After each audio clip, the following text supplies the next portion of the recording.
surge de una iniciativa del Centro de Cultura Contemporánea que tenían un contacto con la Wellcome Foundation, que también ha sido partner con Telefónica, y que habían hecho dos exposiciones en el pasado. Una era, de cierta manera, muy histórica, sobre un poco la evolución de nuestra visión del cerebro como objeto. Otra era sobre la conciencia. De ahí también se interpelaba el problema mucho desde la perspectiva de los artistas, y surgió esa posibilidad de, en un marco en el que queremos acercar la ciencia y la filosofía y el arte a un lugar común, surgió esa posibilidad de darle una capa más de ambición. Y no nos olvidemos de las otras mentes, porque esto está siendo todo un campo también revolucionario que está afectando a la neurociencia. Y de ahí fuimos a parar a una exposición con 3 espacios donde materia, mente y otras mentes vertebran un discurso con todas esas preguntas que hemos sido honestos, que no están, la mayoría no tienen una respuesta, pero que hace que los que lleguen a la exposición creo que vean todo el universo de posibilidades que aún plantea el conocimiento del cerebro.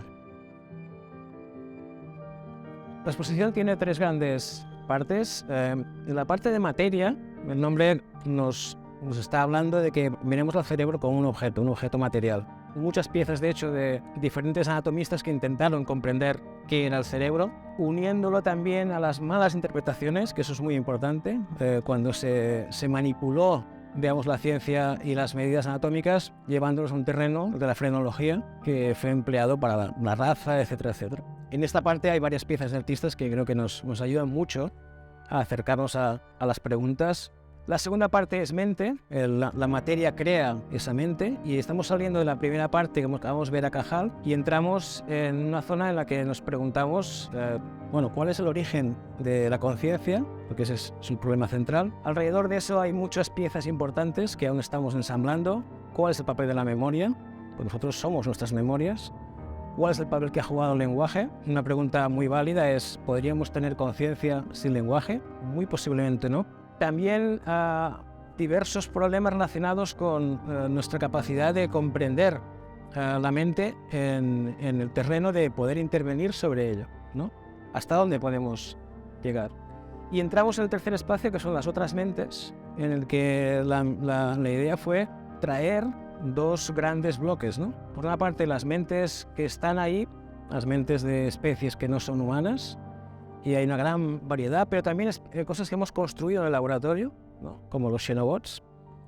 Y en ese tercer espacio, de alguna forma, las preguntas que se han ido formulando siguen reformulándose, porque ahí, pues, por ejemplo, nos encontramos con que al principio de la exposición, y eso es importante, hay varios conexiones muy poderosas entre diferentes partes. Cuando hablamos del origen de la mente, se habla de la mente extendida, nosotros somos singulares también porque hemos creado una tecnología, ¿no? Que hemos externalizado en gran medida nuestra capacidad de interaccionar con el entorno y en parte nuestra mente. Y cuando uno llega al último espacio, hay una pieza de un artista, de Saraceno, que es sobre las telas de araña, y resulta ser que las telas de araña son una vuelta de tuerca de ese problema. Las arañas, en muchas especies, no tienen un cerebro grande, tienen un cerebro muy pequeño, suficiente para crear una tela 10.000 veces más grande que ellas, que los ingenieros han descubierto que es una antena muy sofisticada, capaz de transferir información enormemente rica desde todos los ángulos posibles. La araña ha externalizado su mente. ¿Qué podemos aprender de ahí? Pues eso creo que es un poco la gran potencia de la exposición. Bueno, vivimos una época apasionante porque, por una parte, gracias a disponer de grandes bases de datos, de nuevos métodos de visualización del cerebro a una escala que hace 20 años no era posible, y de la aparición de nuevas aproximaciones que vienen de teorías matemáticas, teorías de la física matemática, nos encontramos con que, por primera vez, problemas que parecían del ámbito puramente filosófico, como por ejemplo, ¿qué es la conciencia? O cómo medir la conciencia, podrían estar al alcance de la mano. Todos esperamos que, a caballo entre la neurociencia, la inteligencia artificial y la nueva filosofía de la mente, esas grandes preguntas al final puedan resolverse en las próximas décadas.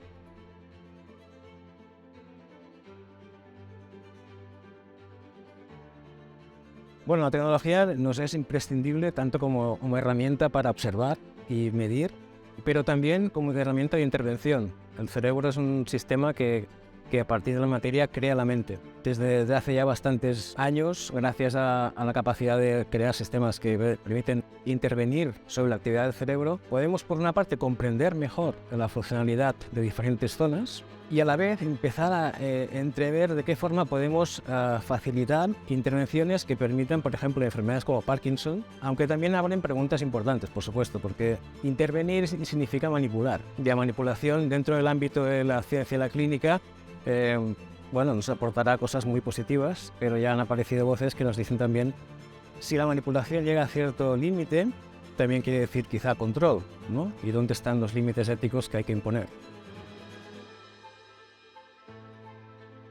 Las otras mentes nos acercan a esa parte de la biosfera que muy a menudo hemos ignorado dentro de la neurociencia, que es todos esos sistemas cognitivos que también tienen memoria, aprenden, quizá tienen niveles incluso de conciencia, ¿no?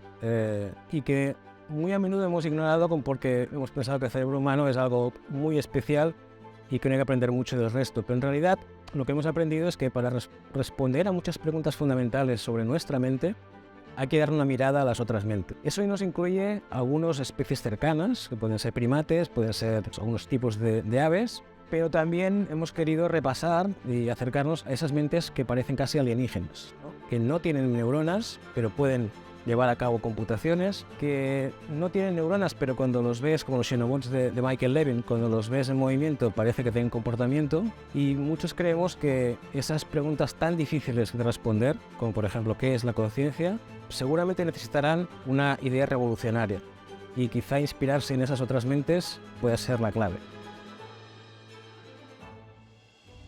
Bueno, nuestro cerebro es singular, aunque hay que tener en cuenta que compartimos una historia evolutiva y vemos propiedades de nuestra mente en otras especies, pero es singular porque debido a la acumulación de una serie de grandes innovaciones, probablemente nosotros nos distanciamos mucho del resto de las especies.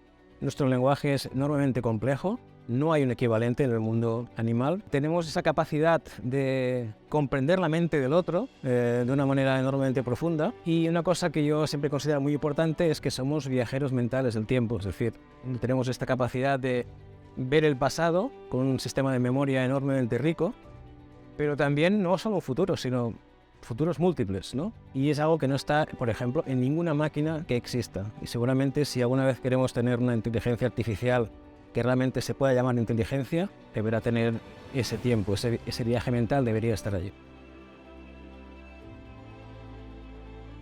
La exposición tiene todos los componentes interesantes que pueden atraer a personas de ámbitos muy diversos.